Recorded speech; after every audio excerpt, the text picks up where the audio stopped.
তাই তো বলি সেদিনের পর থেকে তোমাকে আর ভার্সিটিতে দেখা যাচ্ছে না কেন? কিন্তু কি করে বুঝবো বলো তো যে তুমি আমার কথা শুনে সোজা মেকওভার করতে চলে গেছো? তবে যাই হোক, তোমার নির্লজ্জতার প্রশংসা না করে পারছি না। সেদিন সবার সামনে এতটা অপমানিত হওয়ার পরও আজকে বই খাতা নিয়ে ঠিক আবার ভার্সিটিতে চলে এসেছো। তোমার জায়গায় যদি আমি থাকতাম তাহলে সেই দিন গলায় কলসি বেঁধে পানিতে ঝাঁপ দিয়ে মরে যেতাম। তৃতার কথা শুনে মেঘ হাত থেকে ফোনটা টেবিলের উপর রাখলো।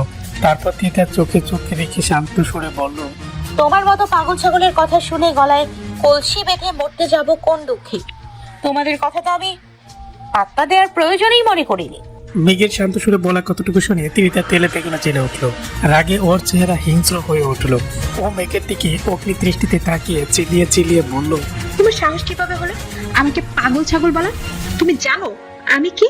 তৃতা এত জোরে চিলিয়ে কথা বলার কারণে ক্যান্টিনে উপস্থিত সবাই তৃতা আর মেঘের দিকে তাকালো। মেঘ টান কানে আঙ্গুল টকিয়ে কান চোখ কুচকে বন্ধ করে বিরক্ত হওয়ার ভান করে বলল, উফ ত্রিধা, শাড়ির মতো চেঁচিয়ে সবার কানে 13টা বাজিও না তো। তুমি জানো না জোরে কথা বললে নয়েজ পলিউশন হয়? অবশ্য জানবে কি করে? তুমি তো ভার্সিটিতে এই জন্যই আসো যাতে ওয়েস্টার্ন ড্রেস পরে ছেলেদের সামনে গিয়ে বডি শো অফ করতে পারো। এর বাইরে অন্য কোনো বিষয়ে তোমার কোনো রকম জ্ঞান বুদ্ধি আছে বলে তো মনে হয় না। মেঘের কথা শেষ হইতেই তৃতার পাশ থেকে ওর একজন ফ্রেন্ড বলে উঠলো, এই মেয়ে, তোমার কি বিন্দুমাত্র ধারণা আছে যে তুমি কার সামনে দাঁড়িয়ে কি কথা বলছো? তুমি জানো না দ্বিধার সাথে এইভাবে কথা বলি সাহস কারো নেই। মেঘ মুখ বাঁকিয়ে হেসে বলল, অন্য কারোর সাহস না থাকলেও আমার ভালোই সাহস আছে। এদের মতো মেয়েদের আমি কখনোই ভয় পাই না, আর ভবিষ্যতে কখনো পাবো না। তাছাড়া ওকে অন্য কেউ ভয় পায় বলে তো মনে হয় না। সেদিন তো দেখলাম সাইফার হাতে একটা চড় খেয়ে পুরো তেজা বিড়াল হয়ে গেছে। তৃতা দাঁত কিটমিট করে বলল, ও মিহিরের কাজিন হয়, তাই সেই দিন ওকে কিছু বলিনি। না হলে ওর হাত কেটে আমি জ্যান্ত জানোয়ারদের খেতে দিয়ে আসতাম। তাই বলে এটা ভেবো না যে তোমাকে ছেড়ে দেব। আজকে তোমার বলা প্রত্যেকটা কথার আমি শোধ নিবই নিব। তোমার জীবন আমি নরক বানিয়ে দিব। তুমি জানো না আমি কার মেয়ে। আমার বাবা যদি এসব জানতে পারে তাহলে তোমার কি হাল করবে ভাবতে পারছো তুমি? তৃতার কথা শেষ হতে মেঘ চেয়ার থেকে উঠে ওর একদম মুখোমুখি এসে দাঁড়ালো। তারপর বলল, তুমি কার মেয়ে সেটা আমি জানি না ঠিকই, বাট তোমার ব্যবহার দেখে তোমার বাবা মায়ের সম্পর্কে একটু হলেও ধারণা করতে পারছি। যারা নিজের মেয়েকে ভালোভাবে মানুষ করতে পারেনি, তারা যে ঠিক কি টাইপের মানুষ সেটা আমার ভালো করেই জানা আছে। মেঘ কথাটা বলার সাথে সাথে তৃতা রেগে গিয়ে মেঘকে চর মারতে নিল, কিন্তু চরটা মারার আগেই মেঘ তৃতার হাত শক্ত করে ধরে ফেললো। তারপর তাতে দাঁত চেপে বলল, নিজের বাবা মাকে নিয়ে বলেছি দেখে খুব গায়ে লেগে গেল তাই না? সেদিন আমারও এরকমই রেগেছিল যখন তুমি আমার বাবা মা তুলে আমাকে না যা নয় তাই বলে অপমান করেছিলে। চাইলে সেদিন আমি তোমার কলিজাটা টেনে ছিঁড়ে ফেলতে পারতাম। তোমার বলা প্রত্যেকটা কথার যোগ্য জবাব তোমাকে দিতে পারতাম, কিন্তু দেইনি, কারণ সেদিন আমার হাত পা বাঁধা ছিল। তাই সেদিন চুপচাপ মাথা নিচু করে দাঁড়িয়ে থেকে তোমার সব অপমানগুলো সহ্য করে নিয়েছি। কথাটা বলে মেঘ জাড়ি মেরে তৃতার হাত থেকে হাতে ছাড়িয়ে নিল। তৃতা ওর হাতের দিকে তাকিয়ে দেখলো মেঘ ওর হাতটা এতটা চেপে ধরেছিল যে হাতের চামড়ায় মেঘের নখ বসে হালকা ব্লিডিং হচ্ছে। তৃতার হাতের দিকে তাকিয়ে ওর ফ্রেন্ডরা সবাই আটকে উঠলো, কারণ ওরা খুব ভালো করে বুঝতে পারছে মেঘের কপালে দুঃখ আছে, যদিও ওরা এখন অব্দি জানে না যে মায়ের আসল নাম মেঘ। তৃতা ওর ব্যথা হাতটার দিকে কিছুক্ষণ তাকিয়ে থেকে হিংস্র কণ্ঠে মেঘকে উদ্দেশ্য করে বলল, জীবনের সব থেকে বড় ভুলটা করে ফেললে। আজকের পর থেকে এই ভার্সিটি কেন তুমি শহরের নাম শুনলো আঁতকে উঠবে। আমি শুধু তোমাকে না তোমার পুরো পরিবারকে রাস্তায় এনে দাঁড় করাবো। আমাকে আঘাত করার ফল যে কতটা জঘন্য হতে পারে সেটা একটু পরে তুমি হাড়ে হাড়ে টের পাবে। নিজের কাউন্টডাউন শুরু করে দাও মায়া, তোমার সময় ঘনিয়ে আসছে। কথাটা বলে তৃতা মেঘকে সাইড কাটিয়ে সামনের দিকে হাঁটা দিল, কিন্তু কয়েক কদম যেতেই মেঘ এগিয়ে এসে তৃতার সামনে দাঁড়ালো। তারপর ওর দিকে কিছুটা ঝুঁকে ওর কানের পাশে মুখ ঠিকিয়ে ফিস ফিস করে বলল, যা করার করতে পারো, তবে আমি তোমাকে চ্যালেঞ্জ করে বলছি, তুমি যদি আজকে আমার গায়ে একটা ফুলের টোকা দাও তাহলে এই ভার্সিটিতে আজকের দিনটা তোমার শেষ দিন হবে। তাই আমার ক্ষতি করার আগে নিজের সেফটি নিশ্চিত করে এসো, নাহলে কিন্তু সোজা হয়ে আর দাঁড়িয়ে থাকার মতো অবস্থাও থাকবে না। কথাটা বলে মেঘ তৃতার দিকে তাকিয়ে একটা বাঁকা হাসি দিয়ে আবার এসে ওর চেয়ারটায় বসে পড়লো। ত্রিতা পেছনে ঘুরে মেঘের দিকে একটা অগ্নি দৃষ্টিতে তাকিয়ে থেকে রাগে ফুসতে ফুসতে ওর ফ্রেন্ডের সাথে ক্যান্টিন থেকে বেরিয়ে গেল। ওরা বেরিয়ে যেতে মেঘের এক ক্লাসমেট দৌড়ে এসে মেঘের কাছে এসে দাঁড়ালো। তারপর ভীত দৃষ্টিতে মেঘের দিকে তাকিয়ে স্বপ্ন কণ্ঠে বলল, এটা তুমি কি করলে মায়া? কেন নিজের এত বড় সর্বনাশটা করলে? ত্রিধা আপুর সাথে লাগতে যাওয়া আর সুইসাইড করা সমান কথা। তুমি ভাবতেও পারবে না ওই মেয়েটা কতটা নির্দয়। জানো, একবার একটা মেয়েকে ত্রিধা আপু রেগ দিয়েছিল। মেয়েটা রেগে গিয়ে প্রিন্সিপালের কাছে ত্রিধা আপুর নামে কমপ্লেন করে। তারপর স্যার ত্রিধা আপুকে অনেক বকাবকি করেন। তার পরের দিন ত্রিধা আপু আর তার ফ্রেন্ডরা মিলে মেয়েটিকে ভার্সিটির পেছনে নিয়ে গিয়ে অনেক মারধর করে। ফোনে মেয়েটির উল্টোপাল্টা ভিডিও ক্যাপচার করে। এরপর মেয়েটিকে ব্ল্যাকমেল করে ভার্সিটি ছাড়তে বাধ্য করে। মেয়েটার কথা শুনে মেঘ মৃত চিল্লিয়ে বলল, হোয়াট? শুধু এটুকুই নয়, আরো আছে। জানো, মিহির ভাইয়ার আশেপাশে যদি কোনো মেয়েকে দেখতে পাওয়া যায়, তাহলে ত্রিধা আপু সেই মেয়েকে অপমান করার জন্য একেবারে উঠে পড়ে লাগে। শুধু তাই নয়, বিনা কারণে মেয়েগুলোকে এক একটা ঝামেলায় ফাঁসিয়ে দিয়ে ভার্সিটি থেকে বের করে দেয়। তোমাকেও হয়তো সেদিন মিহির ভাইয়ার কারণেই অপমান করেছিল, কারণ তোমাকে প্রায়ই ভার্সিটিতে আহির ভাইয়া আর মিহির ভাইয়ের সাথে কথা বলতে দেখা যেত। তার উপর তুমি সেদিন মিহির ভাইয়ের সাথে ধাক্কাও খেয়েছিলে। এজন্যই সেদিন অকারণে ত্রিধা তোমাকে সবার সামনে অপমান করেছিল। মেঘ সামনের দিকে তাকিয়ে শক্ত মুখ করে বসে আছে। ক্যান্টিনে উপস্থিত বাকিরা সবাই প্রায় ওর দিকে তাকিয়ে আছে। মেয়েটা জিভ দিয়ে ঠোঁটটা হালকা ভিজিয়ে আবার বলা শুরু করলো, ত্রিধা আপুর বাবা একজন পলিটিশিয়ান। আশেপাশে ওনার বেশ ভালোই নামডাক রয়েছে। লোকটা বেশ ভালো একজন মানুষ। নিজের সাধ্যমতো টাকা দিয়ে গরিব দুঃখী মানুষদের হেল্প করার চেষ্টা করেন। কিন্তু ত্রিধা আপু সবসময় নিজের বাবার ক্ষমতার অপব্যবহার করে। আপুর এসব উল্টোপাল্টা কাজের ব্যাপারে যদিও ওনার বাবা মা কিছুই জানে না, আর ভার্সিটির কোনো স্টুডেন্ট গিয়ে ওনাদের এসব বলার সাহসও করে না। কারণ সবাই বেশ ভালো করেই জানে ত্রিধা আপু যদি এসব জানতে পারে, তাহলে সেই ব্যক্তির লাইফ একেবারে জাহান্নাম বানিয়ে দেবে। এইটুকু বলে মেয়েটা একটা লম্বা নিঃশ্বাস নিল। তারপর আশেপাশে ভালো করে একবার চোখ ফলিয়ে নিয়ে মেঘের দিকে কিছুটা চোখে ফিসফিস করে বলল, এখন তোমার নিজেকে বাঁচানোর জন্য সামনে দুটো পথই খোলা আছে। প্রথমটা হলো কাউকে কিছু না বলে এক্ষুনি ভার্সিটির পেছনের গেট দিয়ে পালিয়ে যাওয়া, আর দ্বিতীয়টা হলো মিহির ভাইয়া, আহির ভাইয়া অথবা ওদের গ্রুপের কারোর কাছ থেকে হেল্প চাওয়া।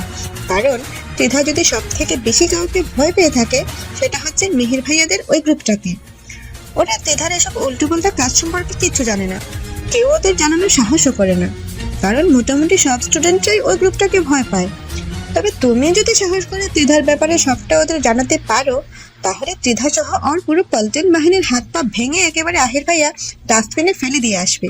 এবার ভেবে দেখো তুমি কোনটা করবে। মেয়েটার কথা শেষ হতে মেঘ বসা থেকে উঠে দাঁড়িয়ে বলল, দুটোর একটাও করবো না। কথাটা বলে মেঘ ওর ফোনটা হাতে নিয়ে অভির নম্বরে ডায়াল করতে করতে ক্যান্টিন থেকে বের হওয়ার জন্য বাড়ি থেকে পা বাড়ালো। ও মনে মনে ঠিক করে নিয়েছে আজকে তিনি তাদের একটা উচিত শিক্ষা দেবে। এতটা অন্যায় করে একটা মানুষ কিভাবে পার পেয়ে যাবে সেটা ও কিছুতেই হতে দেবে না। ফোন বের করে কানে ধরে অভির সাথে কথা বলতে বলতে ক্যান্টিন থেকে বের হয়ে হেঁটে মাঠে এসে দাঁড়ালো। তারপর ও মাঠে দাঁড়িয়ে দাঁড়িয়ে অভির সাথে কিছুক্ষণ কথা বলে ফোনটা কেটে পেছনে ঘুরে ভিতরে আসতে নিল। ঠিক তখন ভার্সিটি গেট দিয়ে ফুল স্পিডে 8-10টা বাইক এসে মেঘের চারপাশটা ঘিরে ধরলো। আর মেঘ কিছু বুঝে ওঠার আগে চলন্ত বাইকে থাকা একটা ছেলে হকি স্টিক বের করে মেঘের গাড়ির পেছনে জোরে একটা আঘাত করলো। আঘাত করার সাথে সাথে মেঘ মুখ দুপুরে মাটিতে উপর হয়ে পড়ে গেল। আহির আর মিহির নিজেদের ক্লাস থেকে বের হয়ে ফ্রেন্ডদের সাথে কথা বলতে বলতে লাইব্রেরির দিকে যাচ্ছিল, কিন্তু হঠাৎ করে অনেকগুলো বাইক আসার শব্দ শুনে ওরা সবাই এসে বারান্দার নিচের দিকে তাকালো। ওরা নিচে তাকিয়ে বুঝতে পারলো যে বাইকে আসা ছেলেগুলোর মধ্যে কেউই ভার্সিটি স্টুডেন্ট না, এরা সবাই বাইরের ছেলে পেলে। পাশ থেকে মিহিরের একজন ফ্রেন্ড ফোকাসকে বলে উঠলো, এই মূর্তিমানেরা আবার কোথা থেকে উদয় হলো, আর পারমিশন না নিয়ে এরা ক্যাম্পাসে ঢুকলো কোন সাহসে? ছেলেটার কথা শেষ হতেই আচমকা আহির আর মিহির মেঘ বলে জোরে চিৎকার দিয়ে উঠলো। ওদের চিৎকার শুনে আশেপাশে সব স্টুডেন্টরা ওদের দিকে তাকালো। টিচাররা সবাই টিচার্স রুম থেকে বের হয়ে বারান্দায় এসে দাঁড়ালো। আহির আর মিহির এক মুহূর্ত দেরি না করে সিঁড়ি দিয়ে দৌড়ে নিচে নামতে লাগলো। ওদের পেছনে পেছনে ওদের ফ্রেন্ডরাও সবাই নামতে লাগলো। বাকিরা সবাই বারান্দার নিচের দিকে তাকিয়ে দেখলো মেঘ উপর হয়ে মাটিতে পড়ে আছে, আর কতগুলো ছেলে ওকে চারপাশে ঘিরে রেখেছে। আহির মিহির নিচে এসে দেখলো ত্রিতা মেঘের মাথার উপর পা রেখে ওকে মাটির সাথে চেপে ধরে রেখেছে, আর মেঘ হাত দিয়ে বর করে বারবার ওঠার চেষ্টা করছে কিন্তু পারছে না। মিহির ত্রিতার কাছে এসে ওর চুলে মুঠি ধরি ওকে দেয়ালের সাথে একটি ছড়ে মারলো। এভাবে আচমকা আক্রমণে ত্রিতা ব্যালেন্সলেস হয়ে গেল আর ওর মাথা গিয়ে দেয়ালের সাথে জোরে আঘাত লাগায় ওর কপাল কেটে রক্ত বের হতে লাগলো। আহির দৌড়ে মেঘের কাছে এসে হাঁটু গেড়ে মাটিতে বসে পড়লো। তারপর মেঘের মাথাটা নিজের কোলের উপর উঠিয়ে রক্ত বন্ধ করার জন্য মাথার পেছনের দিকটা হাত দিয়ে চেপে ধরলো। মুহূর্তের মধ্যে আহিরের হাতটা রক্তে লাল হয়ে গেল। এত রক্ত বের হচ্ছে দেখে আহিরের বুকের মধ্যে কেমন যেন দপ করে উঠলো। ত্রিতার কপালে কাটা অংশ হাত দিয়ে চেপে ধরে মিহিরের দিকে হতবাক দৃষ্টিতে তাকিয়ে আছে। মিহির ত্রিতার দিকে অগ্নি দৃষ্টিতে তাকিয়ে চেলিয়ে বলল, তোর সাহস হলো কিভাবে ওর গায়ে পা রাখার? আজকে তোর পা ভেঙে আমি গুঁড়ো গুঁড়ো করে ফেলবো জানোয়ার। মেয়ের কথা শুনে ত্রিতা অবাক কণ্ঠে বলল, এই রাস্তার মেয়েটার জন্য তুই আমাকে আঘাত করলি? পারলি মিহির? জানিস এই মেয়েটা আজকে কি করেছে? ক্যান্টিনের সবার সামনে বসে একটু আগে আমাকে অপমান। ত্রিতা পুরো কথাটা শেষ করার আগে মিহির এসে শক্ত করে ওর গলাটা টিপে ধরলো। তারপর চিল্লিয়ে বলল, তোর এত বড় কলিজা, তুই আমার সামনে দাঁড়িয়ে আমার বোনকে রাস্তার মেয়ে বলিস? আজকে তোকে আমি খুন করে ফেলবো। মিহিরের কথা শুনে ওখানে উপস্থিত সবাই 400 ভোল্টের একটা শর্ট খেলো। ওরা কেউ নিজের কানে বিশ্বাস করতে পারছে না। এদিকে মিহির ত্রিতার গলা এত জোরে চেপে ধরায় ওর নিঃশ্বাস বন্ধ হয়ে গেল। ও মিহিরের হাত থেকে ছাড়া পাওয়ার জন্য ছটফট করতে লাগলো। ত্রিতার এমন অবস্থা দেখে সেই ছেলেগুলো ভয়ে বাইক নিয়ে পালিয়ে গেল। মেয়ের ফ্রেন্ডরা ওদের পেছনে পেছনে দৌড়ে গিয়ে ওদের ধরার চেষ্টা করেও ধরতে পারলো না। এদিকে মেঘ অতিরিক্ত মাথা যন্ত্রণায় ছটফট করতে করতে ওর চোখের সামনে সবকিছু অন্ধকার হয়ে গেল। আহির খেয়াল করলো মেঘের শরীর একদম নিস্তেজ হয়ে গেছে। মেঘকে এমন নিস্তেজ হয়ে যেতে দেখে ও বেটো সুরে মিহিরকে উদ্দেশ্য করে বলল, মেহের, ওকে ছাড়, এদিকে আয়। দেখ মেহের, রেসপন্স করে বলছি। আহিরের কথা শুনে মেয়ের হাতটা ত্রিতার গলা থেকে আগলা হয়ে আসলো। ও ত্রিতাকে ছেড়ে দিয়ে দ্রুত পায়ে মেঘের কাছে গেল। ত্রিতার গলায় হাত দিয়ে কাশতে কাশতে মাটিতে বসে পড়লো। আর কয়েক সেকেন্ডে মিহির এইভাবে ওর গলা চেপে ধরে থাকলে আজকে ওর উপরে টিকিট কেটে যেত।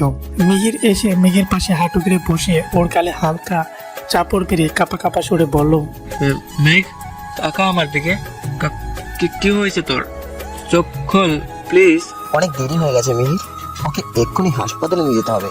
মাথার পেছন থেকে অনেকটা ব্লাড বেরিয়ে গেছে, তাড়াতাড়ি অ্যাম্বুলেন্স কল কর। আহিরের কথা শেষ হতেই মিহির বলল, অ্যাম্বুলেন্স আসা পর্যন্ত অপেক্ষা করতে গেলে অনেকটা দেরি হয়ে যাবে। এত সময় আমাদের হাতে নেই। একটা কাজ কর, তুই গিয়ে দিনের কাছে থেকে ওদের গাড়ির চাবিটা নিয়ে আয়। ওকে, আমি এক্ষুনি নিয়ে যাচ্ছি। বলেই আহির মেঘের মাথাটা মিহিরের কোলের উপর রেখে দৌড়ে ভিতরে চলে গেল। মিহির নিজের শার্ট খুলে মেঘের মাথাটা শক্ত করে বেঁধে দিল। তারপর ওকে কোলে তুলে পার্কিং এরিয়ার দিকে হাঁটা দিল। মিহিরের চোখ থেকে অনবরত পানি পড়ছে, বুকের ভেতরটা কেমন শূন্যতা অনুভব করছে। ওর হাত পা থরথর করে কাঁপছে। ইচ্ছে করছে এই মুহূর্তে মেঘকে জড়িয়ে ধরে হাওয়া করে কেঁদে দিতে। রাত 12টা। পিট করে চোখ খুলে তাকালো মেঘ। তাকাতে চারপাশে ভালো করে চোখ বুলিয়ে বুঝতে পারলো যে ও এখন হসপিটালে বেডের উপরে শুয়ে আছে। ক্যাবিনের মধ্যে চারপাশে কাউকে দেখতে না পেয়ে মেঘ একটা দীর্ঘ শ্বাস ফেলে চোখ জোড়া বন্ধ করে ফেললো। কিছুক্ষণ পর ওয়াশরুমের দরজা খোলা শব্দে ও আবার চোখ খুলে গাড় করিয়ে ওপাশে তাকালো। দেখলো তিশা ফ্রেশ হয়ে ওয়াশরুম থেকে বের হচ্ছে। মেঘকে তাকিয়ে থাকতে দেখে তিশা দ্রুত পায়ে মেঘের কাছে আসলো। তারপর মেঘের বেডের পাশে রাখা টুলসটার উপর বসতে বসতে বলল, যাক বাবা, ফাইনালি তোর জ্ঞান ফিরেছে। তাহলে জানিস সারাদিন কত চিন্তার মধ্যে ছিলাম। কথাটা বলে তিশা একটা শান্তির নিঃশ্বাস ফেললো। মেঘ তিশার দিকে তাকিয়ে মুসকে একটা হাসি দিল। বিনিময়ে তিশাও মেঘের দিকে তাকিয়ে আলতো হাসলো। তারপর নরম স্বরে বলল, কেমন ফিল করছিস এখন? মাথার মধ্যে কি এখনো পেইন করছে? মেঘ ভাঙ্গা ভাঙ্গা সুরে বলল, আমি একদম ঠিক আছি, কিন্তু তোর এই অবস্থা হলো কিভাবে? চোখ মুখ শুকিয়ে কেমন আমসত্ব টাইপ হয়ে গেছে। তিশা অসহায় কণ্ঠে বলল, শুধু চোখ মুখ না, আমি নিজেই আমসপ্ত হয়ে গেছি। মানে? তিশা ফোঁস করে নিঃশ্বাস ফেলে বলল, তুই তো সারাদিন অজ্ঞান ছিলি, আর এইদিকে বেশ বড় সড়ো একটা টর্নেডো বয়ে গেছে আমার উপর দিয়ে। তিশার কথা শুনে মেঘ ওর দিকে প্রশ্নবোধক চাহনিতে তাকালো। তিশা বলল, তুই নিয়ে গিয়ে উনি এক্ষুনি অন্য হসপিটালে ভর্তি করাবেন। ব্যাস, এখান থেকেই ঝামেলার উৎপত্তি শুরু হয়। আঙ্কেলের কথা শুনে আহান ভাইয়া সাফ জানিয়ে দেয় তোর ট্রিটমেন্ট এখানে বসেই হবে, ওখান থেকে কেউ তোকে নিয়ে যেতে পারবে না। এটা শুনে আঙ্কেল ভীষণ রেগে যায়, আর দুই দলের মধ্যে সমানে তর্ক বিতর্ক শুরু হয়।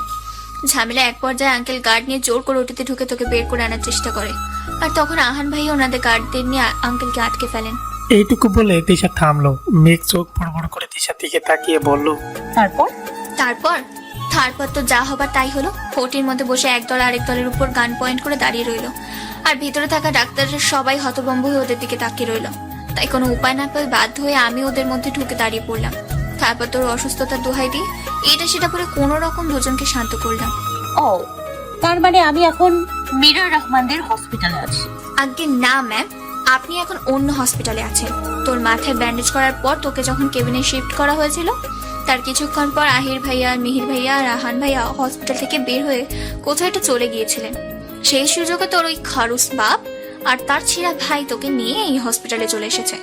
জানিস মীরা আন্টি আঙ্কেলের সামনে কত আকুতি মিনতি করেছে যাতে তোকে ওখান থেকে উনি না নিয়ে আসেন সেই জন্য। কিন্তু আঙ্কেল হসপিটালে এতগুলো স্টাফের সামনে উল্টো পাল্টা কথা বলে আন্টিকে অনেক অপমান করেছে। এরপর আমরা যখন অ্যাম্বুলেন্সে করে আসছিলাম তখন দেখলাম বেচারি রাস্তার পাশে মাটির উপর বসে পাগলের মতো কাঁদছে। কথাটা বলে তিশা মেঘের দিকে তাকালো, কিন্তু মেঘ উদাসীন ভঙ্গিতে এক টানা সিলিং ফ্যানের দিকে তাকিয়ে আছে। ও এমন একটা ভাব ধরে আছে যেন মিরা রহমান কি করলো না করলো তাতে ওর কিছু যায় আসে না। মেঘের এমন প্রতিক্রিয়া দেখে তিশা মোটেও আশ্চর্য হলো না, কারণ ও বেশ ভালো করে জানে মেঘের মনে মীরা রহমানের প্রতি যতটা তিক্ততা আছে তাতে মীরা রহমান দেয়ালের সাথে কপাল টুকে মরে গেলেও মেঘের কিছু আসবে যাবে না। রাত 3টা, অন্ধকার একটা রুমের মধ্যে রক্তাক্ত অবস্থায় মাটিতে পড়ে আছে ত্রিতা। ওর ডান পাটা একদম থেতলে গেছে, ওর সারা শরীরে অসংখ্য মারের দাগ। ত্রিতের কাল দুটো থাপড়ের দাগ একদম কালশিটে দাগ পড়ে গেছে। ওর চোখ থেকে নিঃশব্দে পানি গড়িয়ে পড়ছে, শব্দ করে কান্না করার শক্তিটুকু ও পাচ্ছে না। হঠাৎ করে কারো পায়ের শব্দ শুনে ত্রিতা দরজা থেকে তাকালো, দেখলো রুমের দরজা খুলে একজন ব্যক্তি ভেতরে প্রবেশ করছে। ভেতরে এসে ব্যক্তিটি ত্রিতের দিকে এক পা করে এগিয়ে আসতে লাগলো, আর ত্রিতে বয়ে পিছনের দিকে সরে যাওয়ার জন্য চেষ্টা করতে লাগলো, কিন্তু শরীরে এতটা আঘাত থাকা বিন্দু মাত্র নড়তে পারলো না। ব্যক্তিটি এসে রুমের কর্নার থেকে একটা চেয়ার টেনে ত্রিতার সামনে এসে বসলো। আবছা আলোতে ব্যক্তিটির চেহারা থেকে ত্রিতা চিনতে এক মুহূর্ত সময় লাগলো না। ও বিস্ফোরিত দৃষ্টিতে ব্যক্তিটির দিকে তাকিয়ে অস্পষ্ট সুরে বলে উঠলো, আহান ভাইয়া। আহান একটা বাঁকা হাসি দিয়ে বলল, যাক, চিনতে পেরেছো তাহলে? আহানের কথা শেষ হতে ত্রিতা অবাক কণ্ঠে বলল, আমাকে এখানে আপনি তুলে এনেছেন, কিন্তু কেন? আপনার সাথে তো আমার কোনো শত্রুতা নেই। ইনফ্যাক্ট আপনার সাথে তো আমার ভালো করে কোনোদিন কথাও হয়নি, তাহলে কেন আমাকে এখানে নিয়ে এসেছেন? ত্রিতের কথা শেষ হতে আহান শান্ত আর গম্ভীর সুরে বলে উঠলো, হ্যাঁ, আজকের আগে অবধি হয়তো তোমার সাথে আমার কোনো রকম শত্রুতা ছিল না, কিন্তু যেই মুহূর্তে তোমার ভাড়া করা লোকেরা আমার পুচকি শরীরে আঘাত করেছে সেই মুহূর্ত থেকে তুমি আমার শত্রুর লিস্টে নাম লিখিয়েছো। আর তোমাকে এখানে কেন নিয়ে আসা হয়েছে জানো? আমার পুচকির শরীরে আঘাত করার শাস্তি হিসেবে তোমাকে মৃত্যুদণ্ড দেওয়া হবে সেই জন্য। আহানের কথা শুনে ত্রিতা আটকে উঠলো। ও আতঙ্কিত দৃষ্টিতে বয়ে বয়ে আহানের দিকে চোখ তুলে তাকালো। তাকাতেই ওর ভয় আর কয়েক গুণ বেড়ে গেল। আহানের চোখ জোড়া ভয়ঙ্কর হিংস্র রূপ ধারণ করছে, রাগে ওর মুখের রং পাল্টে গিয়ে রক্তের বর্ণ ধারণ করেছে। ত্রিতা বেশিক্ষণ আহানের এমন হিংস্র চেহারা দিকে তাকিয়ে থাকতে পারলো না। ও জট করে মাথাটা নিচু করে পপিয়ে কেঁদে উঠলো। আহান দাঁতে দাঁত চেপে বলল, এতগুলো দিন ধরে ওই মেয়েটাকে একটু সেফ রাখার জন্যে আমি সারাক্ষণ ওর পিছনে গার্ড দাঁড় করিয়ে রেখেছি। নিজের হাজারটা ইম্পর্টেন্ট কাজ ফেলে রেখে হুডি আর মাস্ক পরে ওই মেয়েটার পিছনে রাস্তায় রাস্তায় ঘুরেছি। ও বাসা থেকে বের হয়ে কোথায় যায়, কি করে, সেই সব কাজের প্রত্যেকটা সেকেন্ডের খবর আমি রেখেছি। ওর শরীরে যাতে কোনো আঁচ না আসে সেই জন্য আমি ওকে ছায়ের মতো আগলে রেখেছি। কিন্তু তুই কি করলি? আমার এত যত্ন করে রাখা ফুলটাকে এইভাবে আঘাত করলি। ভার্সিটির সবার সামনে যা নয় তাই বলে ওকে অপমান করলি। ত্রিতা কান্না করতে করতে ভীত সুরে বলল, সরি ভাইয়া, আমার ভুল হয়ে গেছে, আমাকে মাফ করে দিন প্লিজ। আমি জানতাম না যে মায়া মিহিরের বোন হয়, জানলে ওকে আঘাত করার কথা কখনো ভুলেও মাথায় আনতাম না।